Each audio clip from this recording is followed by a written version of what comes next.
Hey everyone, it's Christy from Green Eyed Tarot. Today I'm here to just do a quick run through of a deck that I recently got. It is an oracle deck, but it's pretty interesting because it is based on a 52 card playing deck. So it's called the Inner Eye Oracle by Stephen Bright. This, I believe, is published by Red Feather. I will double check that, but I believe it came from Amazon. I got it through Amazon, but it is published by Red Feather. So it's called the Inner Eye Oracle. It's a 52 card playing deck for the modern age. So this is not something that I have ever ventured into before. Obviously, I've played cards, like card games, like poker and rummy and spit and goldfish growing up. I played all those games. So I've played with cards, but I've never done divination with playing cards. And I know that that is something that has been practiced for years and years and years. And the author even talks about how some people literally just use a poker deck to do their divination, or it's been used for things like fortune telling, throughout the years. So this is something that's really new to me. So I'll read the back of the box. It says, much has been written about reading with playing cards and many systems have been shared, but these methods have not always been easy to learn or remember.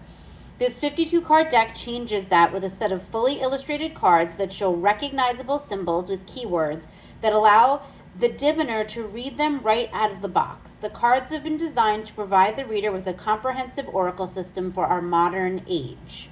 While the illustrations have an antique and mystical feel to them, the subjects covered by the 52 cards are relatable to our daily lives and will stand the test of time. The accompanying guidebook offers thorough working interpretations and shows ways in which the cards can be read in sequence and spreads. So that's something that really interested me, is that the guidebook provides a lot of insight in reading these cards in, like it says, in sequences, like next to each other, just sort of insights into, like, if you put down a card and then the next card and like how they could relate to each other. So I thought this would be a really fun entrance into sort of the using playing cards in the practice of divination, just adding to my tarot practice. I just thought it was really interesting looking. So I'm going to take the cards out. We'll go ahead and maybe look at the guidebook, and I'm just going to run through the cards. They're not in order because I've been using this. I've been really enjoying it. I've just kind of been having fun with it. It's really interesting. It's not something that I ever thought I would be drawn to, but I happened to see it in another video from another tarot tube personality. I will definitely link the video in the description box. It was Robin's Reflections. If you do not follow Robin, please go do so, because she has a lovely channel filled with really fun and interesting tarot content. So that's where I first saw this deck. So thanks to her, I was introduced to this deck because I didn't know anything about it, and it really caught my eye. And the more I looked into it, I decided to get it. Okay, so I got the deck out of the box. This is the guidebook that comes with it. It's a decent sized guidebook. It includes some really interesting things, like I was saying. So for example, in talking about the court cards and sort of understanding them in this type of deck, it says the first thing you'll notice about the face cards is that each holds the picture of a person. For some of you, these will provide intuitive hits and might even resemble somebody you know, but it is important to remember that they are just symbols.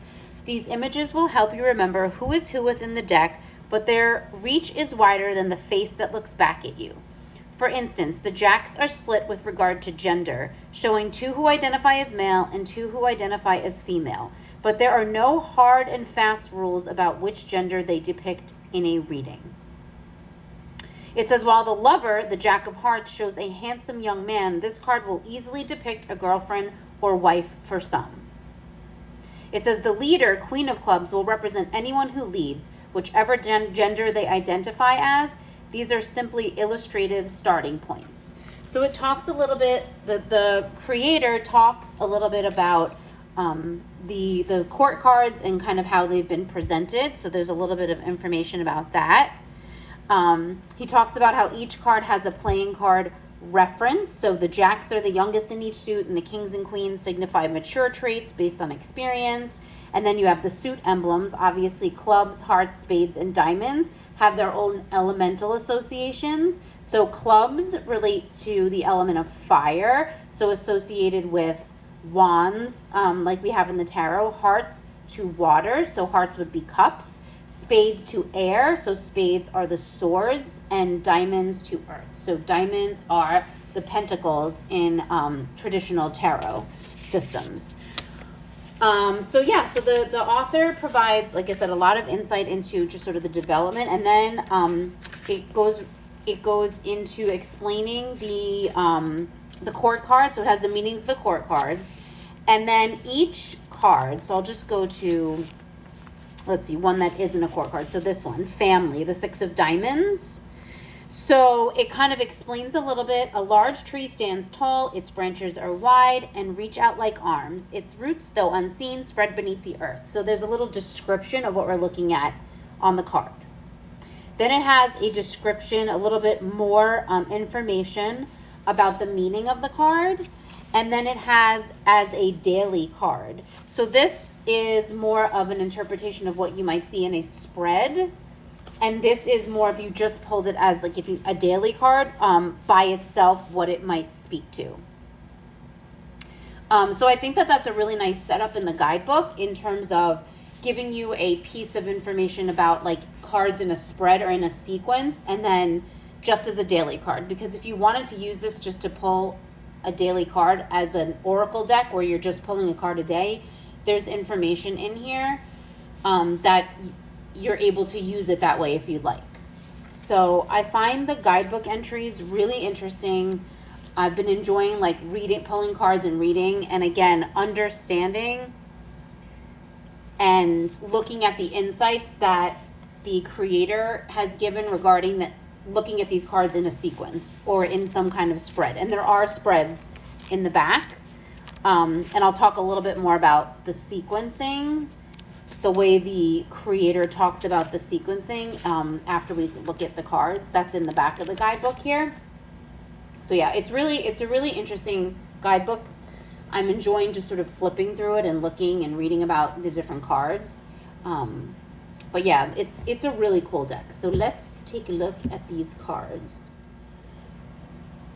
So let's just take a look at the deck. So it's definitely not playing card size. So anyone who thinks this is going to be like a bridge size, it's not. So in case anyone thinks that that's what it's going to look like, I feel like that might be a little misleading.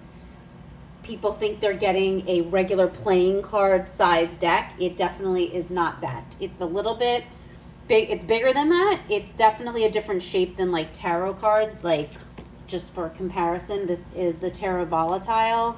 So it's like definitely shorter, but a little bit wider. So a little bit wider, but shorter.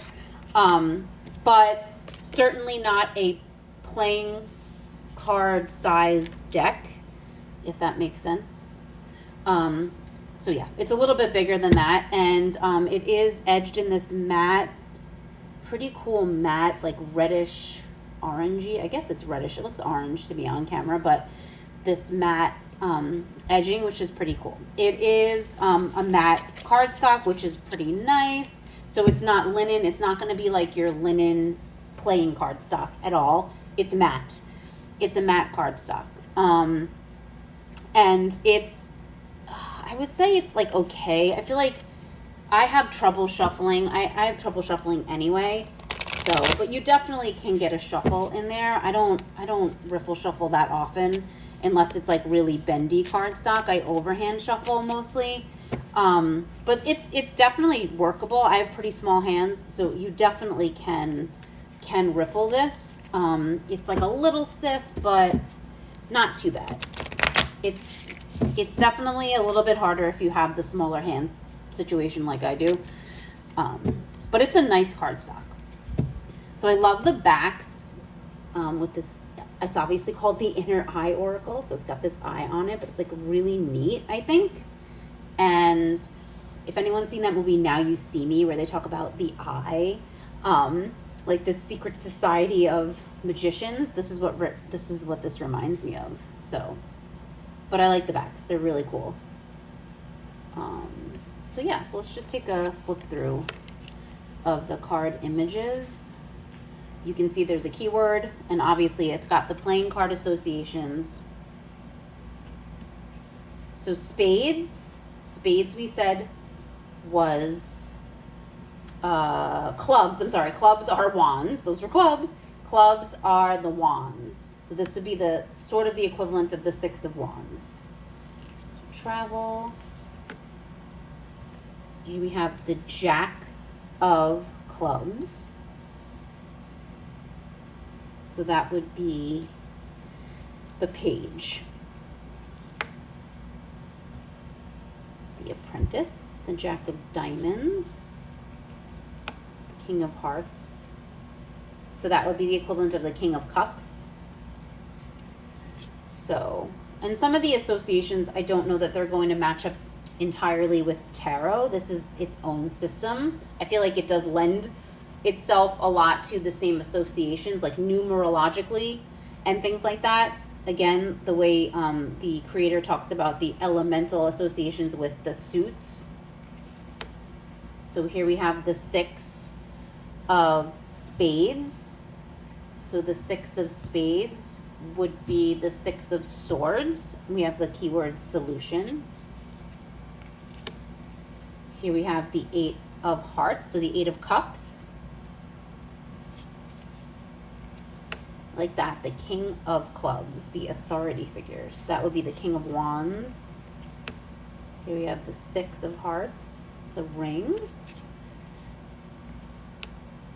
So I feel like it has a little bit of a Lenormand feel too. And I don't even read Lenormand. I'm not really an expert on that at all, so I could be completely off, but it has a little bit of a Lenormand feel, but it's definitely more cards. It definitely is more aligned with playing cards. So the Queen of Diamonds, the pragmatist, that's, the diamonds are pentacles, right? So that would be the Queen of Pentacles. I like that. The Ace of Spades, that would be the Ace of Swords, light bulb ideas. That's a great association and does make me think of the Ace of Swords.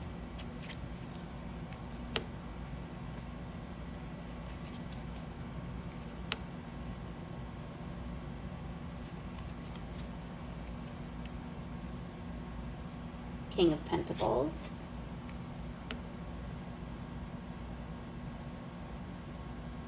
Endings. I like that. I love the skulls.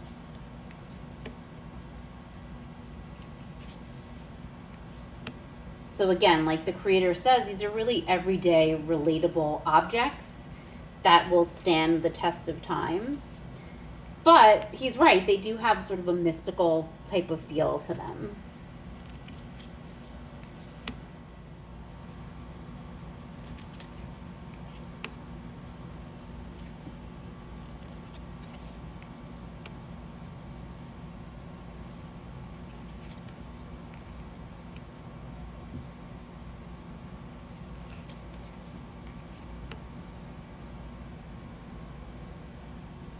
The Ace, so this would be the 8 of diamonds, so 8 of pentacles.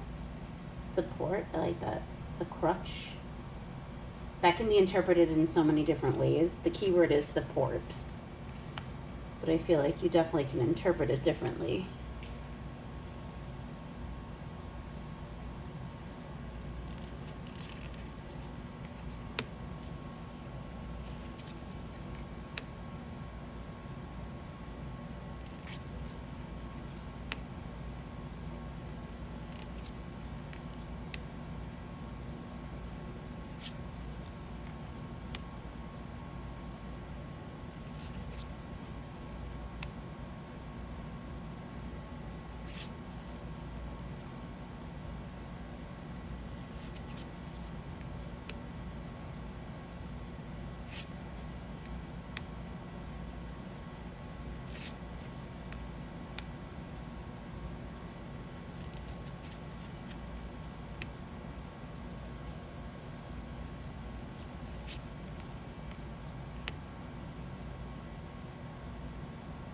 The locket.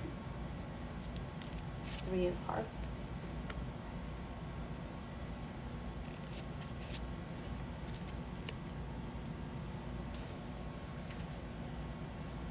I like that. So that's the Ace of Clubs. So that would be the Ace of Wands. So new beginnings.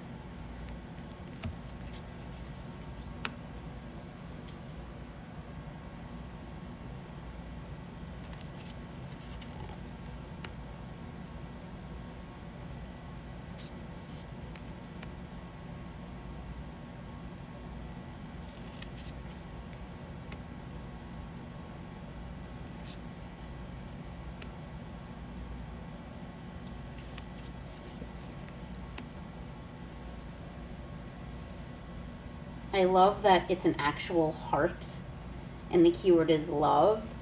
But the guidebook does talk about how it's sort of a tender, right? A fleshy tender, like imagine your real heart. Your actual organ inside your body is very tender, right? It's being protected by so many other parts of your body, right? It's protecting that heart.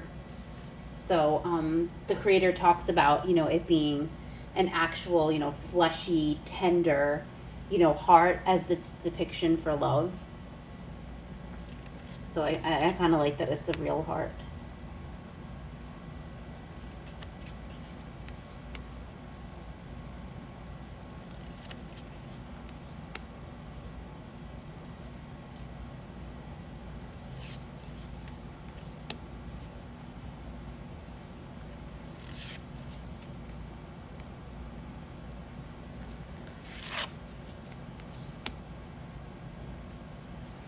So that is the deck. Again, obviously it's a 52 card deck because it's based on playing cards and that system in the Inner Eye Oracle. I just think it's a really neat deck. Like I said, I don't have anything like this. I haven't used playing cards before. I really am not familiar with using them in the sense of divination. So I'm kind of interested in getting to learn about how to do that. And I think this deck is really interesting because if we look at it as it relates to tarot, right, this is representing the minor arcana plus the court cards. So I just think this could be a really interesting way to look at the minor arcana a little bit differently, or sort of how to relate this to the minor arcana, and the way that the creator Stephen Bright talks about how they're everyday objects, they're really relatable, they'll stand the test of time. The objects that are depicted in the cards, regardless of the keyword that's on there, they're very recognizable objects and everyday objects, which is what the minor arcana is really all about, right? That monotony, that everyday experience, just those everyday things, right? The major arcana are those big major moments and big, really dynamic and, and sometimes completely life-altering situations and things that come up, and these are the more everyday day-to-day things. So I like that they're day-to-day objects and relatable objects. And just like I said, in looking at the guidebook and how the creator talks about the sequencing of cards is really interesting. So there's a section on reading with the cards, like reading in pairs, and then where do we start. So, which is really helpful. So it has some information about 2-card readings, which again is really, I like the way it's set up so that it's very informational. So it talks about pulling like a pip and a pip, and even pulling a card, a significator, right? So picking one of the core cards to represent yourself. And then if you do a card reading and you get 2 pips, right? So it says, remember that the imaginary you sits to the left of the 2 pip cards that have been laid. There are no court cards in this 2-card reading, so both of the cards will belong to you.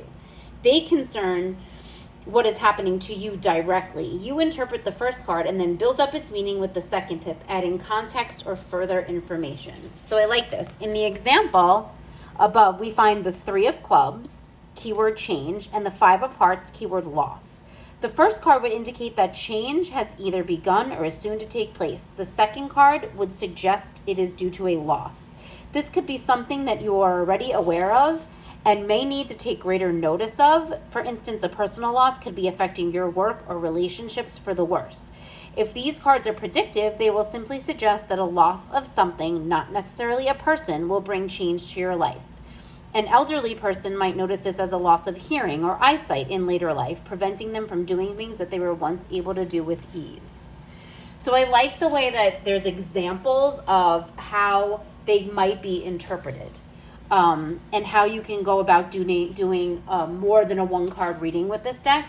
So I really like that aspect of the guidebook. So this goes into like having a court and a pip, or a court and a court, and how if you had two courts, then it could represent you and represent someone else in your life. And at that point, you may want to draw additional cards. So this way, if you get pips, it could draw out the reading and give you more context. So it's really interesting. Like I said, the guidebook is really interesting. I'm enjoying kind of going through it and reading those sections about reading in sequences with the cards. But yeah, it's a really interesting little deck, and I look forward to kind of using it. I don't think I'll be using it in conjunction with any tarot decks. I feel like I just want to learn it and learn about playing cards and use it in that way. But that doesn't mean in the future I may not work it into tarot readings as well. So if you've been interested in playing cards and kind of learning how to incorporate them into your divinatory practice, this deck seems really cool. I don't have a lot of experience, again, with reading playing cards, so I'm not going to offer any wisdom on if this is a good deck for that or not. But for me, it's really interesting, and I think it's going to ease me into this sort of new system. And I'm really looking forward to using it. So that's the Inner Eye Oracle by Stephen Bright. It is published by Red Feather. It's mass market, so it's readily available. Yeah, so tell me what you think. If you think it's interesting, if you have this deck. I know I haven't seen much about it, but if you have it, if you like it, if you read playing cards, like how does this, relate to playing card decks that you have and that you do use for divinatory purposes? I would love to hear your opinions and your thoughts on this, as I am a newbie in this arena. So I like to hear any thoughts that you may have that may help me. And so please like this video, subscribe if you haven't, leave some comments, let's interact, and I will see you in the next video. Bye!